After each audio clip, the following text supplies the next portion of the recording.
Kraft presents The Great Gildersleeve. Each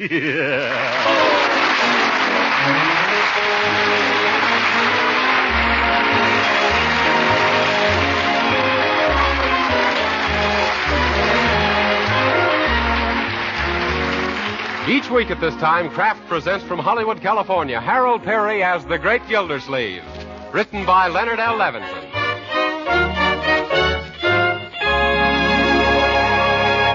We'll hear from The Great Gildersleeve in just a moment. In the meantime, November is here again. Yes, and crisp, frosty November weather is going to make the whole family feel like working harder and playing harder, too. So now the right kind of energy food becomes more important than ever. Yes, right now it's very important that your family gets plenty of wholesome, nourishing food. Food that provides energy and vitamins, that gives you and the children the kind of nourishment everyone needs. Now, Parquet margarine, made by Kraft, is just such a food. Yes, Parquet margarine is a wholesome, highly nutritious food made from selected American farm products. Parquet is one of the best sources of food energy you can serve. What's more, Parquet margarine is a reliable source of vitamin A. Every pound contains 9,000 units of this important vitamin. Now, all this wouldn't do much good if your family didn't like Parquet margarine. Well, we're sure they will. Yes, they're bound to like Parquet's delicious flavor, whether you serve it at the table or use it for baking and pan frying. So order delicious, economical Parquet margarine tomorrow. Just ask for Parquet. P-A-R-K-A-Y.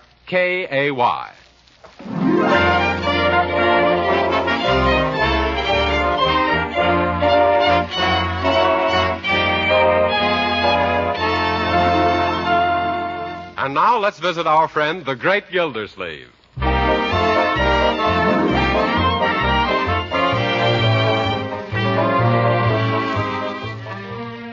Leroy? Yes, Uncle Mort? Come in here a minute, will you?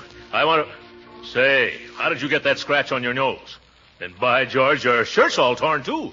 What's happened to you? Oh, I had a slight argument with a friend of mine. A slight argument with a friend, eh? I'd hate to see you after a big fight with a stranger. Where did you two argue? Inside a cement mixer? Nope. All the way from our backyard to Georgie Beasley's front steps. Oh. It was a sort of a running argument. Yes. Now, Leroy, I disapprove of you holding knuckle debates with your little chums. But gee, Uncle Mort, you should have heard what Georgie said. No matter what he said, it wasn't the friendly thing to do. Well, if you'd have heard, you'd understand why I had to bop him on the smeller. You bop him on the smeller? Leroy, where do you pick up that kind of language? From you. Remember Wednesday when you almost ran into that truck? That truck almost ran into me, young man. And besides, I don't recall using those words. It was just after the truck driver told you to go. Leroy, never mind. Let's get back to you. Young man, you must realize that you can't keep friendships by indulging in pugilistic altercations. What's that? Poking people in the puss. Yeah. Well, who wants to be friends with old Georgie Beasley anyhow? Now, Leroy, friends are more precious than gold or diamonds. What would a man have if he didn't have any friends? Gold or diamonds? That's right. No! Leroy, I want you to go over to Georgie Beasley's house and apologize. Well, not right now. His big brother is home. Oh. And besides, I'm not going to shake hands with him after what he said about you. Come. Remember, sticks and stones may break... About me? What did he say? Well, I don't like to repeat it. But I want to know. Now, Uncle Mort, you'd only get angry. Yeah. And besides, your head isn't any fatter than anybody else's. Oh! So he called me a fathead, did he? Yeah, how'd you find out? Wait till I tell his mother about this. Oh, you won't have to do that, Uncle Mort. He was just repeating what she said. Oh, let's drop the subject, Leroy. Only remember one thing. Friends are wonderful things to have. Because when you're over your head in debt, a friend won't let you down. And when you're up to your ears in trouble, a friend won't let you down. And when you find out you're on a limb... A friend won't let you down then either. Yes. Say, that reminds me... I've been meaning to look up an old friend from back home ever since I came to Summerfield. Does he live here? Yes, a fellow named Charlie Dapple. I'll get in touch with him right now.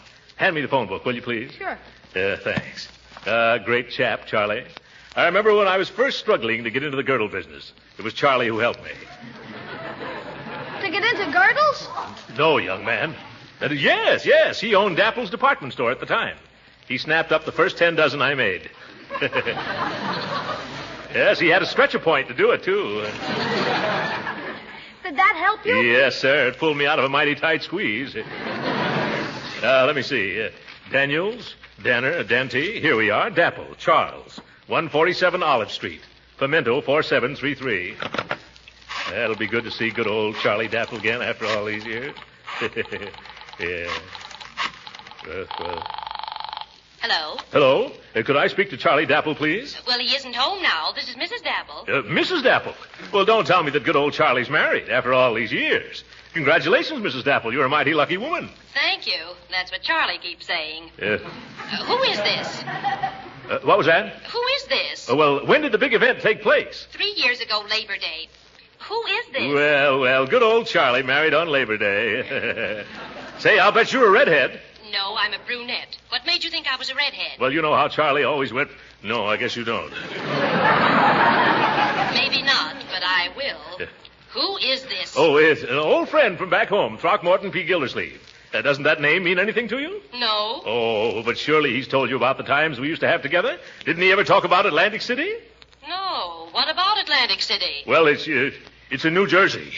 Well, he'll be home any minute, and I'll ask him all about it. Oh, no. Let's make it a surprise. Make what a surprise? Well, I'm going to drop over for a visit. Oh, but really, Mr. Now, come, Mrs. Dapple. I haven't seen your husband for 5 years. Let's see, you live at 147 Olive, eh? Yes, it's an apartment house. The Venus de Milo Arms.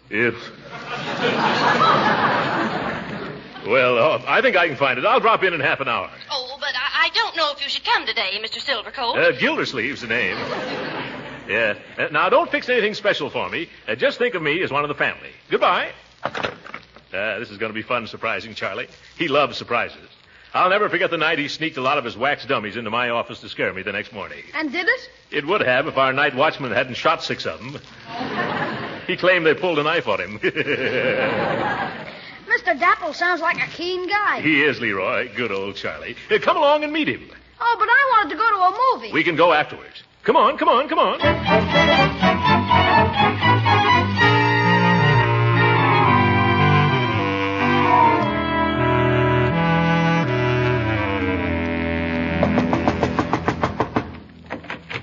Yes? Mrs. Dapple? Yes? Well. Charlie certainly picked himself a lovely little bride. What? Oh, you must be the man who phoned, Mr. Silversleeve. Gildersleeve. By the way, is my old sidekick home yet? Well, no, and I've been expecting him for an hour. All right, Uncle, let's go to that movie. Come back here, young man. Mrs. Dapple, this is my nephew, Leroy. Oh, how do you do? How do you do? Well, come right in. Thank you. Oh, now, don't look at this room. It's a mess. Oh, no, it just has that lived-in look. Well, Charlie should be home any minute now. Mm-hmm. On Saturday afternoons, he usually stops at several places on the way home. To get the football scores, you know. Yes, I know how it is. No, not a baby. Mind if we look? Oh, no. Come on, Leroy. Don't you want to see the baby? No, I just want to see the movie. Okay, young man. No baby, no movie. Let's see the baby. Yeah, that's better. Well, Mrs. Dapple. What a handsome, husky child. What's his name, Charlie? No, Gertrude. Oh, pardon me, Gertrude. Ooh, zitty-bitty babums a zoo. Oh, dear, you frightened her. Maybe it's her face, Uncle Mort. Nonsense, Leroy. Babies just love my face. Oh, now, Mother's little angel cake. Shush. Yeah, shush. I know it'll quiet her, Mrs. Dapple. It's one trick that always works. I got it right here in my pocket. Gee, Unc, are you carrying around a bottle of milk? No. It's my watch, Leroy. Yeah. Now listen, little cupcake. You hear the tick-tick? Oh, isn't that cute? She's holding it to her ear. Yes. There's nothing like a piece of jewelry to stop a girl from crying.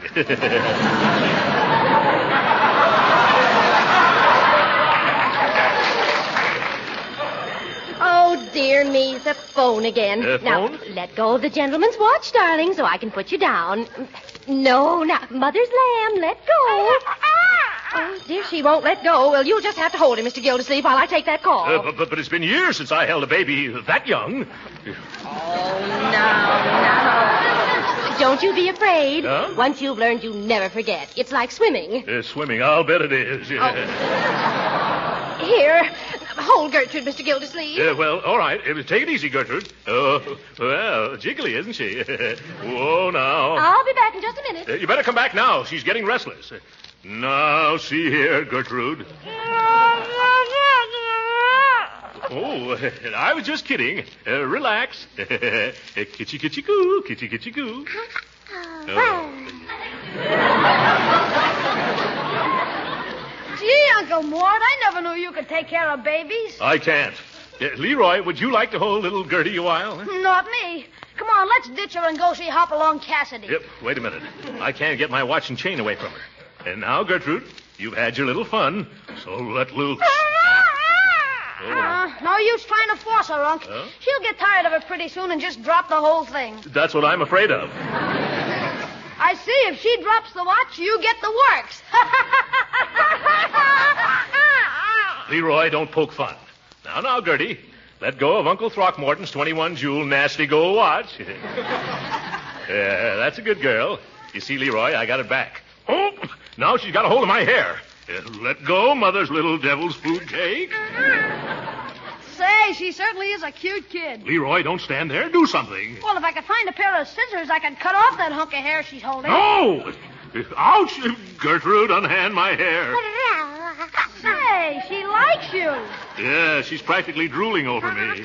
Well, really, Mr. Gildersleeve, what are you doing to that baby? Madam, you better ask the baby what she's doing to me. Oh, now, let go of the man's hair, darling.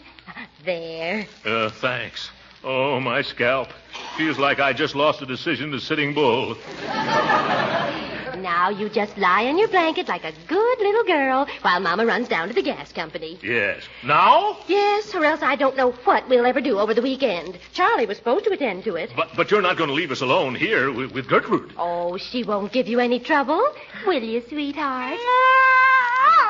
See? Yes. Well, Charlie will probably be here before I return. Oh, and in case he isn't, just heat the baby's bottle in 10 minutes. 10 minutes? Take the roast out of the oven in a quarter of an hour. Take the roast. Then light a fire under the soup. Fire the soup. And if a COD package comes, it's all right to pay for it. But I... And if it gets any cooler, phone down to the janitor for more heat. Huh? Bye. Light a fire under the janitor. Put the COD in the oven. Phone down for the baby's bottle. Oh, my...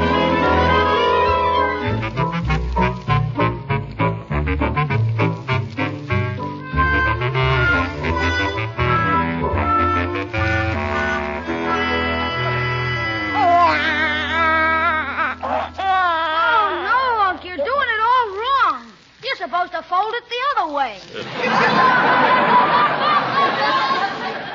Leroy, I know which way it folds. After all, I used to be a baby myself. Yeah, now don't get fidgety, Gertie. Remember, Rome wasn't built in a day. Careful with that safety pin, Uncle Mort. Oh, my. Why don't these things come with zippers? Yes, Mother's little leg of lamb. You better hurry up, Uncle Mort. Gertrude's getting restless. And cold, too. It's her own fault. She keeps kicking it off. Well, if you can't pin it, why don't you just leave it off altogether? No, Leroy. We've got to pin Gertrude down some way with this blanket. There we are.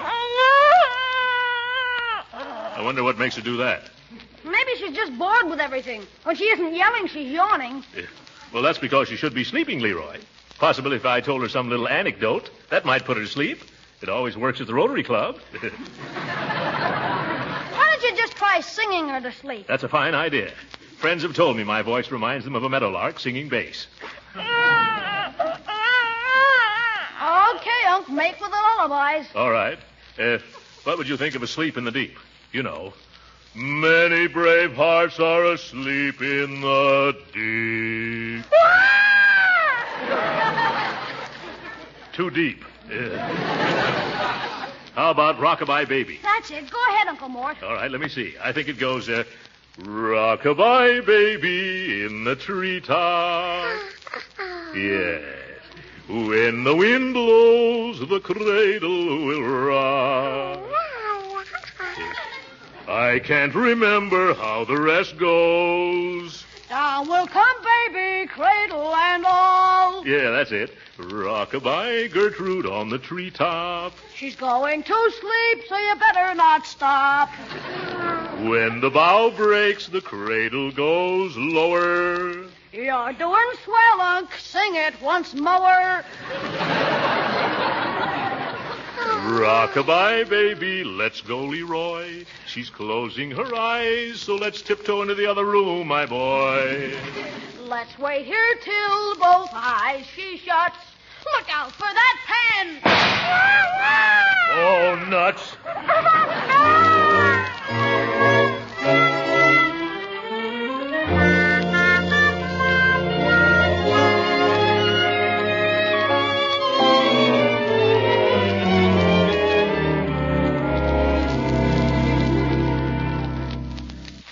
Rock-a-bye, baby. Oh, what's the use?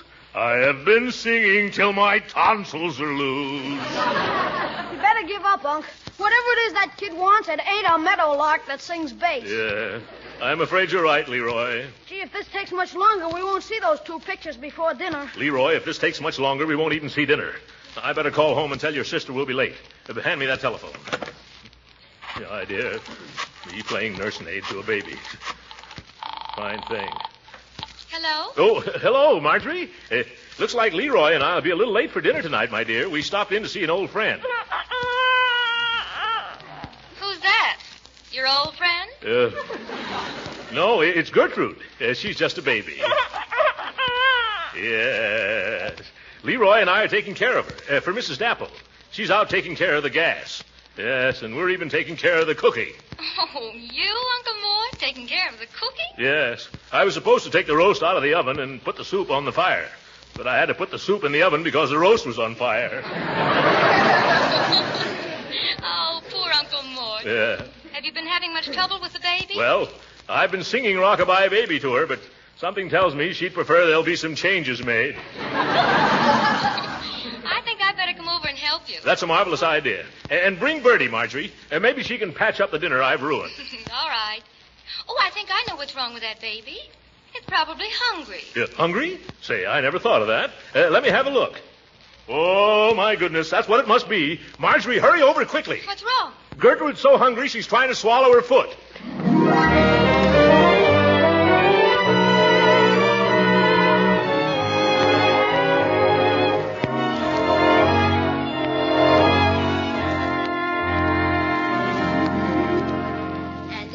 Have you got that all straight now? I think so, Mrs. Dapple. We're to shut off the gas at 147 Olive this afternoon and turn it on at 3214 Winslow. Is that right? Correct. We're moving away from the Olive Street apartment tonight, and I don't want any slip-up. Oh, there won't be. Oh, now, can I change my light and water here, too? No, the Light and Water Company's down at 10th and Spring Streets. Oh, dear. Well, that'll take me an hour. I left someone with my baby, and I promised to be right back. Oh, well, they'll just have to wait.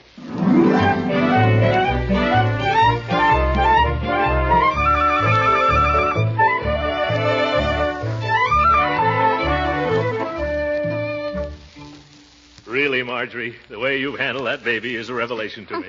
Yeah, you're certainly tidy with a diety. Yeah.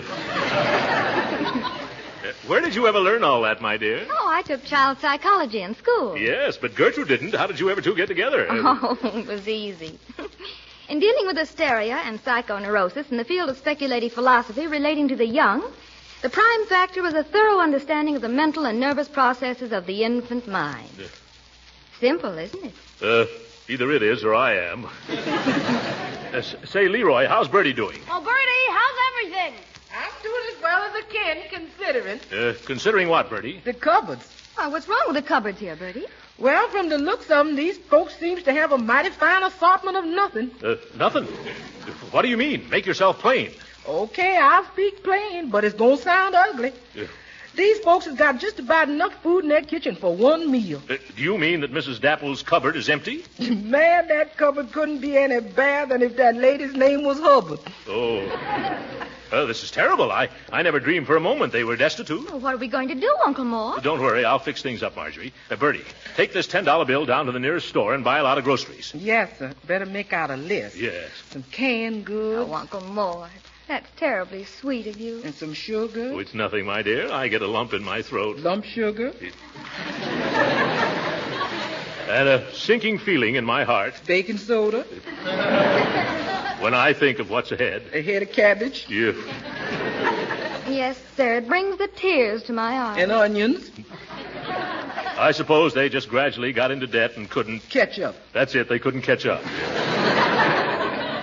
Bertie, are you still here? You better get going. Take Leroy along to help you carry the bundle. Okay, Uncle Mort.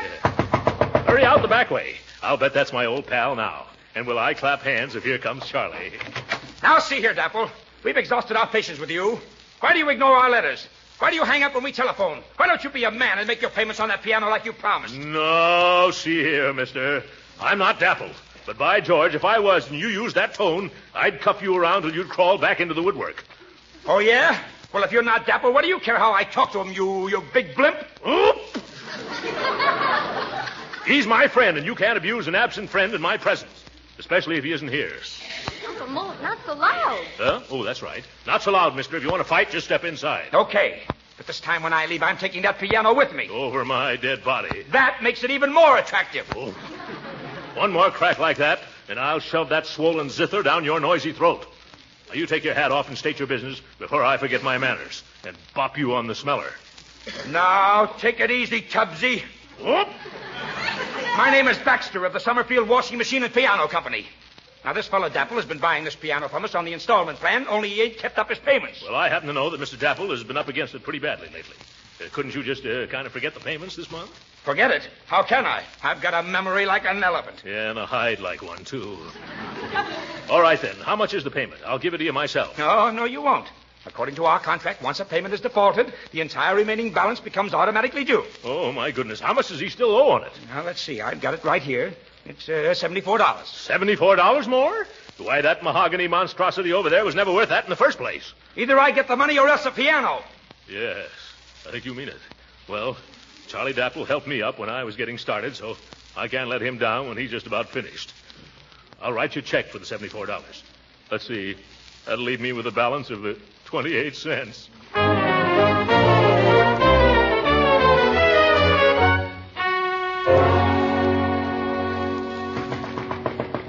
Yeah, now there's somebody at the back door. I better go see. I'm coming, you blasted woodpecker. Excuse me, I'm the gas man. Don't want any. I got enough gas. I come to shut it off. Shut it off? Didn't Mrs. Dapple call at your office this afternoon, probably to pay the bill? Look, brother, I'm a guy who sticks strictly to his own job. Yeah. I got an order saying turn off gas at Dapple Apartment 147 Olive Street. And that's what I'm going to do, brother. Yeah. Well, let's not be too hasty about this, brother. Suppose I pay the bill to you right now. No, I ain't allowed to take no money. You don't understand, brother. I'm just the guy who gets orders to turn gas on and to turn it off. Yeah. Then I go where it says, and I turn gas on, or else I turn it off. That's all I do. Oh, sounds mighty monotonous. I like being monotonous. Yeah. Look here, brother. By the way, what's your name? Herman Peebles. Herman Peebles. Look here, Hermie. Peebles live here, too. Simple Peebles. Kindly Peebles. The salt of the earth. Things have been a little tough for him lately. And there's another mouth to feed, too. You mean? Yes, that's what I mean. A tiny baby named Little Gertrude. Yeah, think what it would mean to poor little Gertrude if she didn't have any gas. No hot milk. No hot water. No hot air. It's tough. Yes. Winter is approaching, too, Hermie. Need I say more? No. Don't worry, mister. I'm not going to shut off the gas here today. You're not? No, I just can't. Well, I'm certainly glad I convinced you. Wasn't you, mister. Just remembered I left my tools at the office.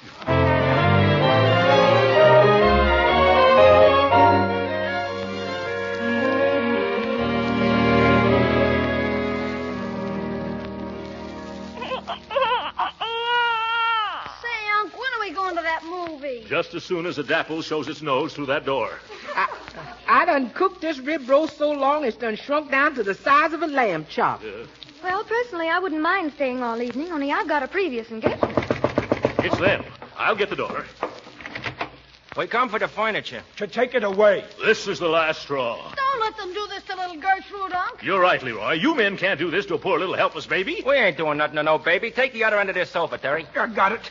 Now, get out of the way, mister. By George, they're not going to get away with this. Uncle, put down that vase. I was just trying to help the men out, dear. Don't do us no favors. We'll help ourselves out. Careful coming out that door, Terry. Okay. Quick, Leroy, lock the door. Now we got to figure out some way to prevent them from stripping the apartment.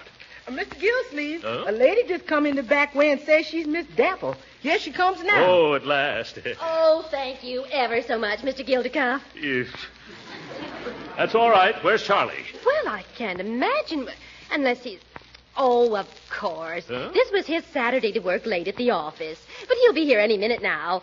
That is, if he comes straight home. He better come straight home. There are a couple of men roaming around trying to repossess your furniture. Repossess our furniture? Well, I can't imagine...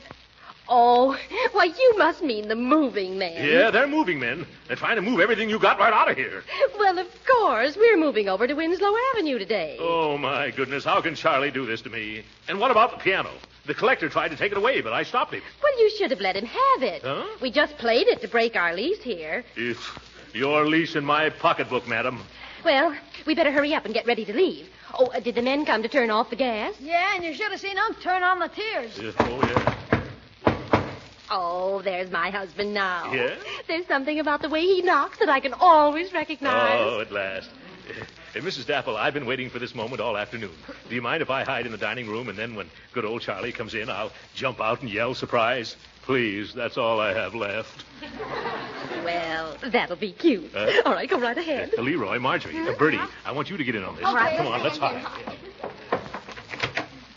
Hello, Charlie, darling. How are you, sweetheart? What's the idea of keeping the door locked? Well, I don't know. In fact, I don't know half of what's been going on around here. Oh, but come into the living room, dear. There's a little surprise for you. Surprise? What do you mean? Where's the surprise? Oh, boy, surprise, Charlie, surprise. Yeah, where's Charlie? I'm Charlie. Who in thunder are you? Oh, my goodness. Gee, Unc, what's the matter? It's that man. I never saw him before. He's the wrong Charlie Dapple.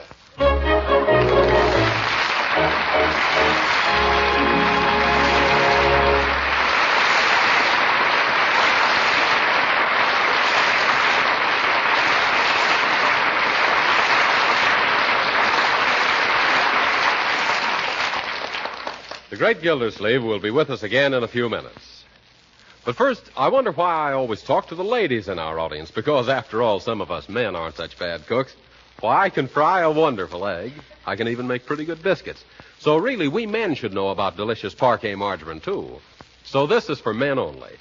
Next time you men feel like whipping up a batch of biscuits, use parquet margarine, made by Kraft. You see, parquet margarine is a real flavor shortening. It adds flavor to all baked foods. So no wonder the wife's cookies and cakes taste better when made with parquet. And if you like pan-fried foods, you'll find they're tastier, too, when you use parquet margarine. And you don't have to worry about parquet spattering or sticking to the pan. Of course, you'll want to use parquet margarine at the table, for you'll like its delicate, appetizing flavor. Now, maybe you men aren't as interested in nutrition as the women are, but you should know that parquet margarine is a nourishing energy food that contains vitamin A. So, men, if you can't find parquet margarine at home, buy a pound or two tomorrow. You'll be pleased to learn that it's mighty economical, too. Just ask the dealer for parquet. P-A-R-K-A-Y.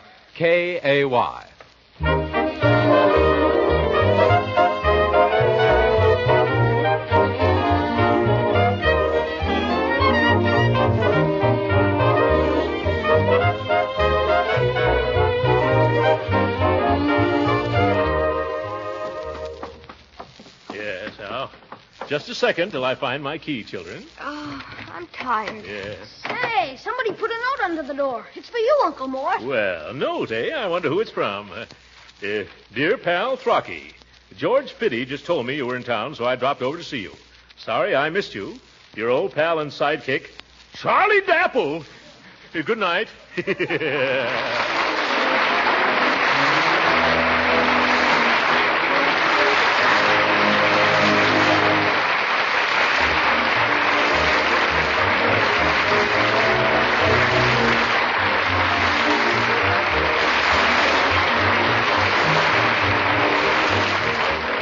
Original music heard on this program was composed and conducted by William Randolph.